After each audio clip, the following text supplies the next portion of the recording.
요한복음 4장 13절에서 14절까지의 말씀 함께 합독하도록 하겠습니다. 예수께서 대답하여 이르시되 이 물을 마시는 자마다 다시 목마르려니와 내가 주는 물을 마시는 자는 영원히 목마르지 아니하리니 내가 주는 물은 그 속에서 영생하도록 솟아나는 샘물이 되리라. 아멘. 네, 저는 오늘 함께 나눌 말씀을 가지고서 예수라는 희망이라는 제목으로 말씀의 은혜를 나누도록 하겠습니다. 여러분, 살아가는 삶 속에 희망을 품고 살아가고 계십니까?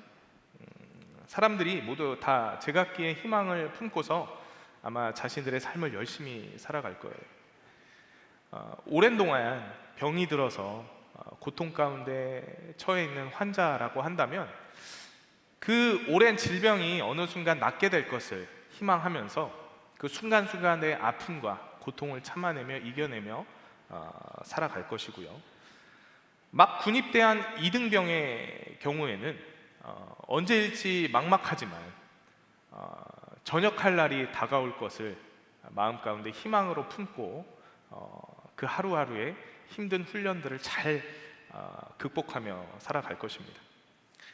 또 복권을 구입한 사람들의 마음은 어떨까요? 이것이 1등이 되는 것이 벼락 맞을 확률보다도 더 낮은 것임을 알면서도 머릿속으로는 알면서도 내가 만약 1등이 된다면 돈을 어디에 쓸까?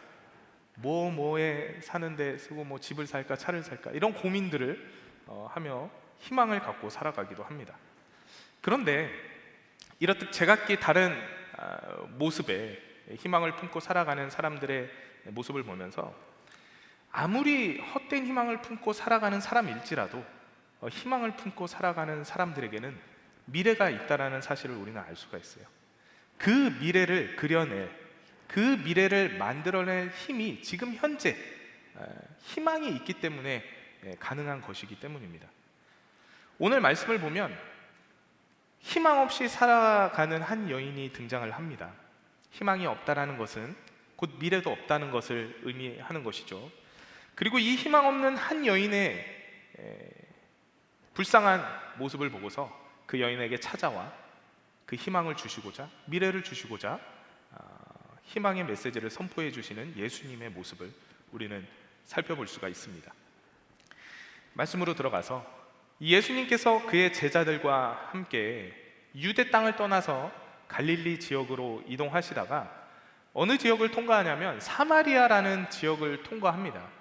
그곳에 수가라는 동네에 있는 한 여인을 만나게 되는데 그 여인이 바로 오늘 본문 말씀의 주인공인 우리가 흔히 많이 들어서 알고 있을 텐데요, 우물가의 여인, 사마리아 여인, 수가성 여인으로 불리는 바로 그 여인입니다. 예수님께서 이 여인을 찾아와서 이 여인과 짧지 않은 대화를 나누는데 그 대화의 핵심 내용이 무엇이냐면 바로 영원한 생수, 영원한 생명에 관한 이야기였어요.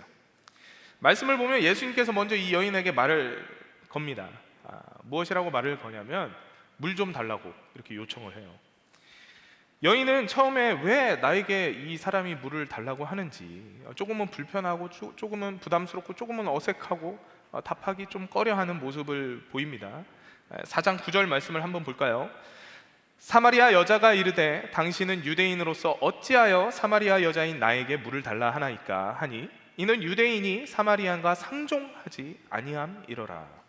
우리가 어느 정도 알다시피 이 유대인들과 사마리아인들은 사이가 별로 좋지 않았어요.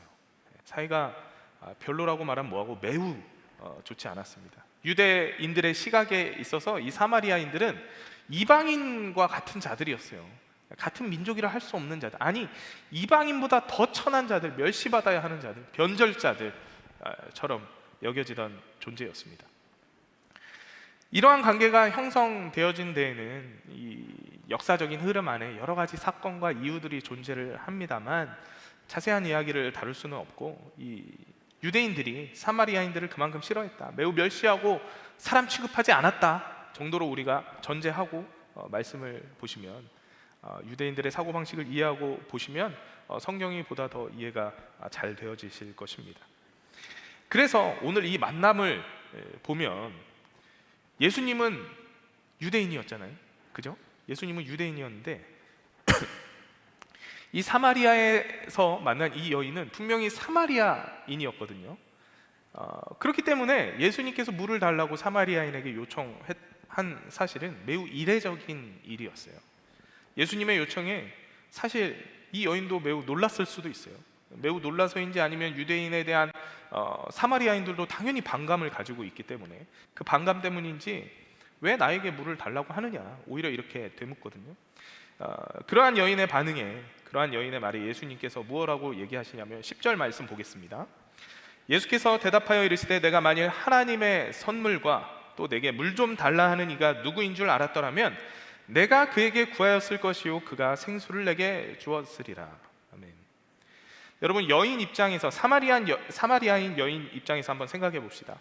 예수님의 이러한 답변이 옳은 답변입니까? 대화가 지금 잘 되고 있는 것 같습니까? 좀 생뚱맞지 않으세요? 좀 아이러니한 답변 아닙니까? 본인이 물을 달라고 청해놓고 내가 왜 나한테 물을 달라고 합니까? 라고 물으니 이렇게 얘기하셨어요.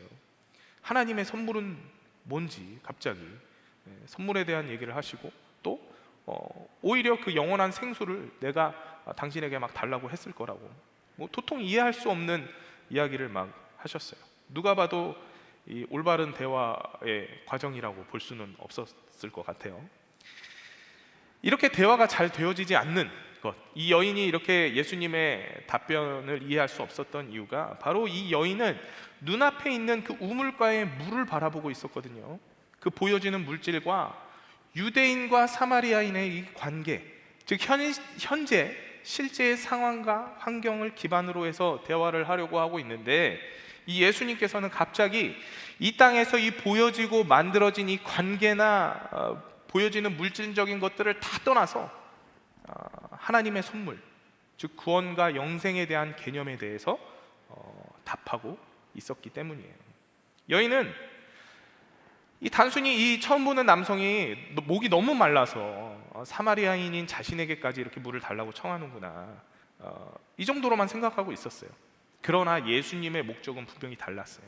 예수님은 이 여인의 본질을 꿰뚫고 계셨고 이 여인이 어떠한 삶을 살아가고 있는지 이미 알고 계셨다는 거예요. 왜?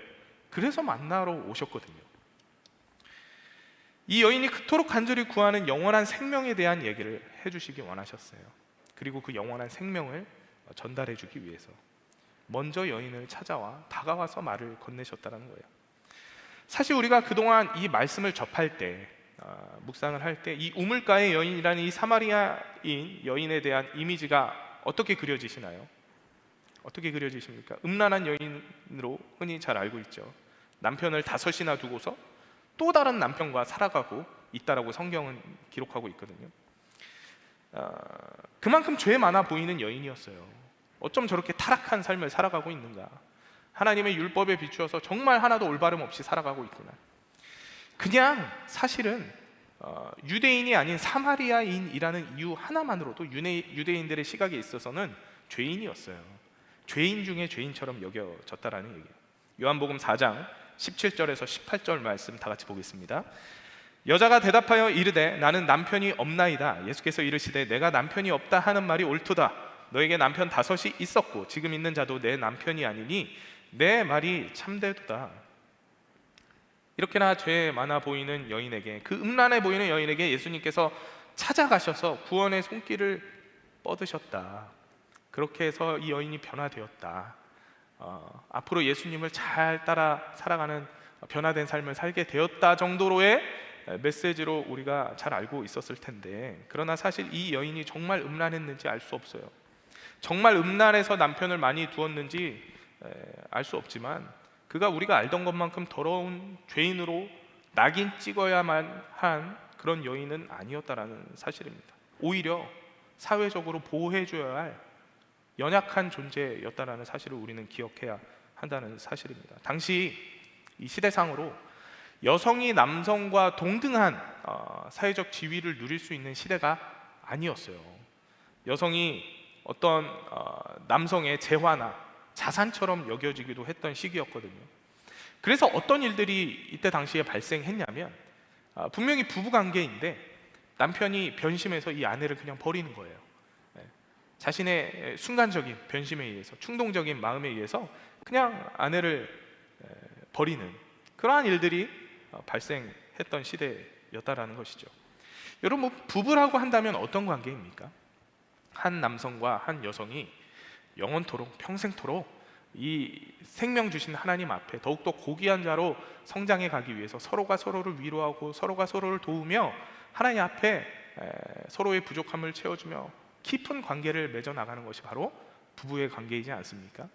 이 세상의 그 어떤 관계로도 대체할 수 없는 아주 귀하고 깊은 관계라고 할 수 있어요. 그런데 그렇게 귀한 관계를 맺고서 인간의 이 연약한 죄악의 모습으로 말미암아 이 남성의 성적인 욕망에 의해 버려지는 여성들이, 아내들이 생겨났다라는 거예요. 그리고 그렇게 버려진 여인들은 어떻게 되겠습니까? 세상 속에 나가서 당장 오늘, 당장 내일 어떻게 살아갈지를 고민하며 살아가야 됐어요. 당장 뭐 먹고 살아야 될지, 누가 날 돌봐줘야 되는지, 자신의 생명의 위태로움을 직면하게 되는 삶을 살아가게 되었다라는 거예요. 율법이나 복음서의 성경을 보면 이 사회적 약자들에 대한 언급들이 많이 등장을 하죠. 그 사회적 약자들을 언급하면서 늘 빠지지 않는 무리들이 등장합니다. 병자들, 고아들, 나그네들, 그리고 과부들, 남편을 잃어버린 과부들, 이렇게 사회적 약자로 늘 언급이 돼요. 그래서 예수님께서도 이 구약 율법을 다시금 수정해서 완성하실 때 이 이혼에 대해서 무엇이라 얘기하냐면, 율법에서는 이혼해도 된다라고 얘기했거든요. 근데 예수님께서는 절대 이혼하지 말아라 이렇게 얘기를 하셔요. 마태복음 19장 4절의 말씀을 보면 이혼에 대한 예수님의 가르침의 내용, 그리고 그 가르침을 문제 삼으려고 하는 바리새인들과의 논쟁의 장면이 등장합니다. 모세의 율법에는 분명 이혼 증서를 써주고 이혼해도 된다라고 기록되어져 있거든요. 근데 예수님께서는 도저히 이혼하지 말라고 말씀하고 계세요. 그렇다면 예수님의 가르침은 뭐예요? 모세의 율법과 상충되어지지 않습니까? 모세의 율법과 상반된다는 것인데, 이 바리새인들 입장에서는 예수님을 공격할 만한 매우 좋은 먹잇감이 되었다라는 거예요. 예수님이 율법을 전면적으로 부정하는 것처럼 보여지기 때문이죠. 이러한 상황에 대해서 예수님께서 무엇이라고 얘기하느냐, 마태복음 19장 7절에서 9절 말씀을 한번 보겠습니다. 여짜오되 그러면 어찌하여 모세는 이혼 증서를 주어서 버리라 명하였나이까? 예수께서 이르시되 모세가 너희 마음의 완악함 때문에 아내의 버림을 허락하였거니와 본래는 그렇지 아니하니라. 내가 너희에게 말하노니 누구든지 음행한 이유 외에 아내를 버리고 다른 데 장가드는 자는 간음함이니라. 보십시오. 무슨 말인가 하면, 원래 하나님의 뜻은 그게 아니었다라는 거예요. 원래 하나님의 뜻은 이혼하라는 것이 아니라, 아까도 말씀드렸듯이 이 귀하고 깊은 이 부부 관계를 잘 유지해가며 서로의 연약함을 잘 보다듬어주며 한평생 서로의 동역자가 되어져서, 협력자가 되어져서 거룩한 백성으로 성장해 나가도록 돕는 배필이 되어지는 것이죠. 이 부부 관계는 율법적으로도 사회적으로도 가장 기본적이고 매우 중요한 관계였어요. 그런데 율법에는 왜 이혼을 해도 된다고 기록했는가? 19장 8절 말씀을 다시금 자세히 보니 뭐라고 합니까? 너희 마음의 완악함 때문에, 너희들의 마음의 완악함 때문에 하나님이 이혼을 허락하셨다라고 얘기를 해요. 무슨 말입니까? 이 인간들의 완악함 때문에 하나님께서 이 인간의 죄악을 알고 계셨다라는 거예요. 여인들을 단순히 자신의 욕망을 위해서, 변심한 마음으로 인해서 여인들을 그냥 버릴 것을 알고서, 그 죄악의 모습들을 알고서 이혼 증서라도 써주고 이혼을 해라, 정당한 법적인 사회적인 질서 가운데서 너희들이 헤어져라 라고 얘기를 하셨다라는 거예요.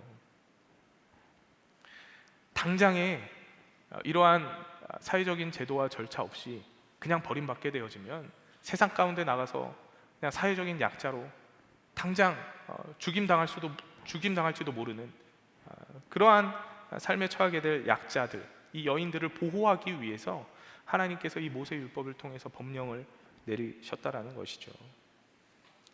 당시 이혼 증서가 없이 버려지고 방치되는 여인은 말 그대로 그냥 법적인 사회적인 보호를 누릴 수가 없었어요. 근데 이혼 증서라도 받고서 이혼하게 된 여인이라면 다시금 합법적인 재혼을 할 수도 있었고, 다시금 미래를 꿈꾸며 새로운 가정을 꿈꿀 수도 있었죠. 그 외에 제도적인 사회적인 보호를 받을 수 있는 존재가 되어졌어요. 율법에 기록된 이 이혼 증서를 주고서 이혼해도 된다는 법은 인간의 죄악 때문에, 인간의 죄악이 필시 그러한 다른 사람들을 더 상처받게 하고 아파하게 할 상황들이 생길 것을 알고서 하나님께서 이 약자들을 보호하기 위해서 법령을 주셨다라는 거예요. 율법에 이처럼 사회적인 약자를 고려해서 주어진 법령들이 많이 있습니다. 우리가 잘 알다시피 눈에는 눈, 이에는 이라는 법령, 우리가 함무라비 법전에서도 나와 있는 것으로 아는데 율법에도 나와 있죠. 레위기 24장 20절 말씀을 보면 이런 말씀이 있어요. 상처에는 상처로, 눈에는 눈으로, 이에는 이로 갚을지라 남에게 상해를 입힌 그대로 그에게 그렇게 할 것이며. 잔인해 보이지 않습니까? 이 잔인해 보이는 율법이 약자를 위한 율법이라고요?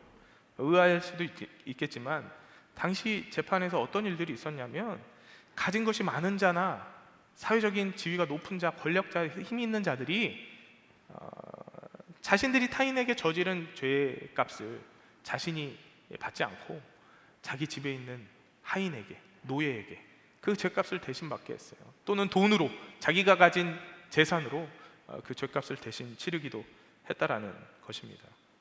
이러다 보니 이렇게 많이 가지거나 힘이 있거나 사회적 지위가 있는 사람들이 무인처럼 막 다른 이들에게 피해를 입히는 경우들이 생겨났다는 거예요. 자신의 신상에는 큰 문제가 없을 수도 있기 때문에. 이러한 제약된 인간의 잘못된 생활 방식들, 이 관습들을 바꾸기 위해서 이렇게 잔인해 보이는 법령이 오히려 약자들을 위해, 약자들의 보호를 위해 내려진 것이었습니다. 이처럼 율법 안에는 사회적 약자들을 보호하기 위한 많은 법령들이 제정되어져 있다는 거예요. 오늘의 이 여인을 보호하기 위한 법처럼. 다시 본문으로 돌아와서 이 사마리아 여인이 단순히 음란한 죄를 저지른 죄인의 신분이라기보다는 보호를 받아야 할, 사회적인 보호를 받아야 할 연약한 존재임에는 분명한 사실이었어요. 기존의 5명의 남편들에게 이 하나님이 만드신 아내로서의 존중받는 삶을 영위하지 못하고 버려졌을 가능성이 높아요. 또 5명의 남편을 두고서도 자신의 생계를 위해서, 자신의 미래를 위해서 또 다른 남편을 찾아 헤매야 하는, 사랑을 갈망해야 하는 이런 안타까운 상황에 놓여져 있던 존재가 바로 이 사마리아 여인이었다라는 사실이에요. 이 여인에게는 그녀가 살아가는 현재의 이 삶이 지옥과도 같은 삶이었을 거예요. 희망이 있었겠어요? 희망이 있을 수가 없어요. 희망이 없으면 곧 미래도 없어요. 미래에 어떠한 꿈을 꾸고 살아가겠습니까? 아니에요. 당장 오늘 뭐 먹고 살까? 이 걱정하며 살아갔던 여인이었을 것입니다. 그런데 이 살고 싶지 않은 세상에서의 삶을 살아가던 여인에게 어느 날 희망이 생기게 된 거예요. 내가 하루하루 살기 위해 남편에게 버림받고서 또 다시 다른 남편을 맞이해야 했던 이 지옥과도 같은 삶이 내 삶의 전부인 줄 알았는데 그게 아니었다라는 거예요. 내 삶의 끝이었는 줄 알았는데 아니었다라는 거예요. 변화되는 순간이 찾아온다라는 것입니다. 그것도 영원한 생명의 삶을 누리며 살아갈 수 있어요. 이 순간, 그 진리를 깨닫게 된 그 순간, 이 여인은 희망을 품고 살아가게 되었다라는 거예요. 성경에 기록되어 있지 않지만 분명히 이 여인은 예수님을 만나고 이 진리를 깨닫고 나서의 삶이 완전히 변화된 삶이 되어졌을 것입니다. 환경이 변화되어졌다는 거 아니에요. 환경은 그대로였을 수도 있어요.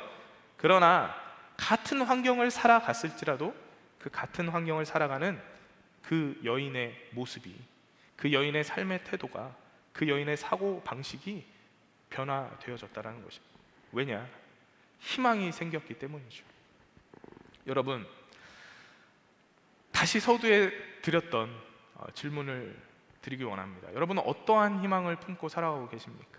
여러분 안에, 여러분 마음 가운데 어떠한 희망이 자리 잡고 있습니까?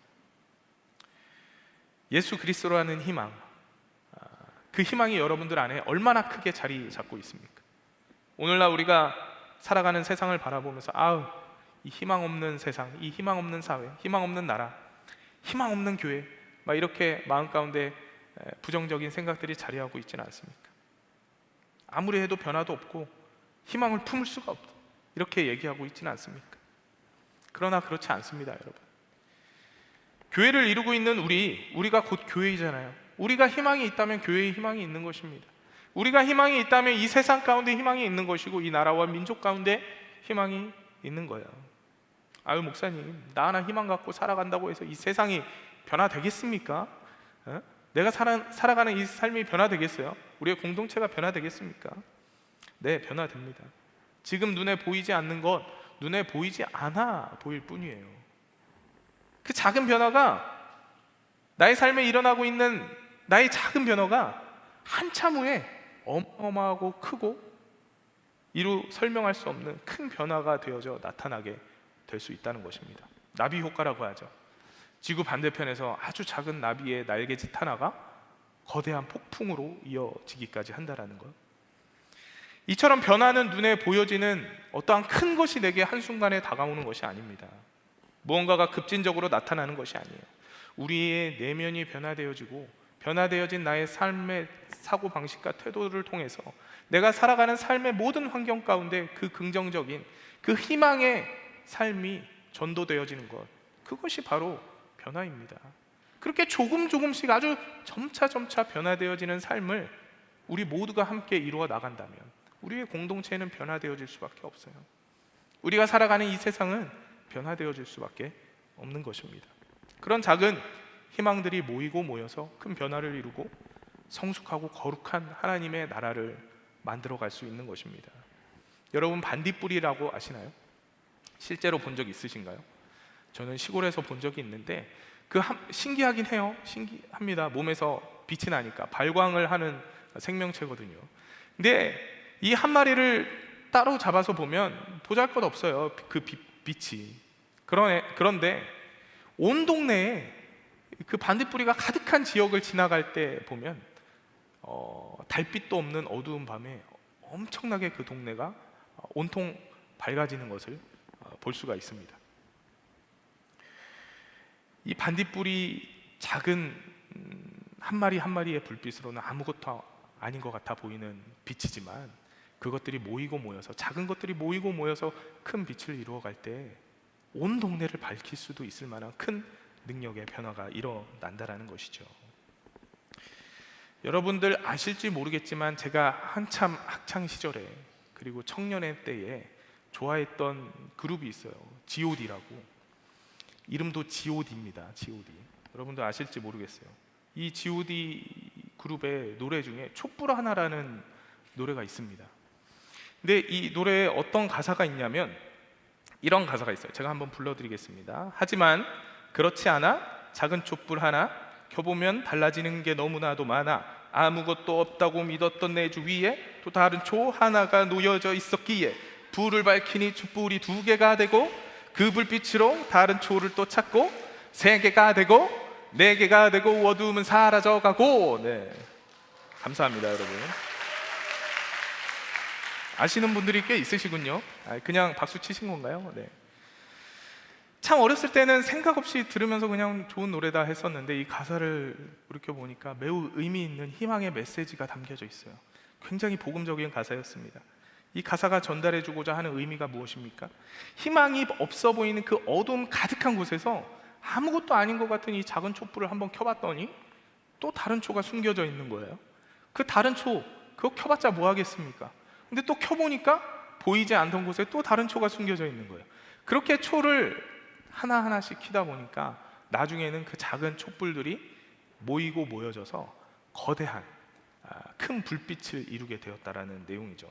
그만큼 우리에겐 희망이 있다. 변화되어지지 않는 이 세상에서도 변화의 물결이 작은 것에서부터 시작해서 모두가 함께 이뤄간다면 큰 변화를 이룰 수 있다라는 희망의 메시지를 선포하고 있는 것이죠.